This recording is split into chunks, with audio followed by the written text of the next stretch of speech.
এই মিরপুরের কাজীপাড়ায় এই এলাকাতে আপনারা দেখছেন যে একটি ভবনে তারা নকশা বহির্ভূত বেশ কিছু অংশ নির্মাণ করায়। আমরা তাদেরকে ইতিপূর্বে কয়েকবার নোটিশ প্রদান করেছি, বাট তারা আমাদের সেই নোটিশ আমলে না নিয়ে তারা তাদের কার্যক্রম চালাচ্ছিল। তার প্রেক্ষিতে আমাদের এটা উচ্ছেদ মামলা সৃজন করে এটা উচ্ছেদের জন্য আজকে আমরা দিনক্ষণ নির্ধারণ করে এখানে আসছি এবং নকশা বহির্ভূত যে অংশ তারা নির্মাণ করেছে আমরা আমাদের লোকবল দিয়ে সেগুলো আমরা অপসারণ করি।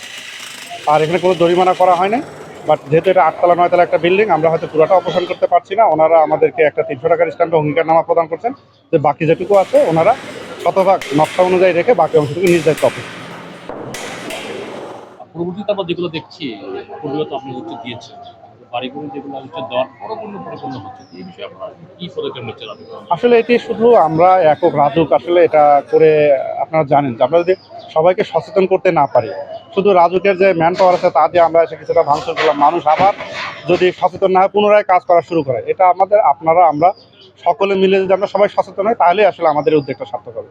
আর রাজুকের এই উচ্ছেদ বা এই অবৈধ অংশ অপসারণের কার্যক্রমের চলমান প্রক্রিয়া আমরা আমাদের কাজ করে যাব। জনগণের প্রতি আমাদের মেসেজ, আপনারা দয়া করে আমাদের ঢাকাকে বাসযোগ্য নগরী করে গড়ে তুলতে চাইলে অবশ্যই রাজুকের প্ল্যান অনুযায়ী আমাদেরকে ভবন নির্মাণ করতে হবে এবং যদি সেটি না করে আমরা আইনের শক্ত প্রয়োগ করতে বাধ্য হবে। এটাই সাধারণ আমাদের মেসেজ।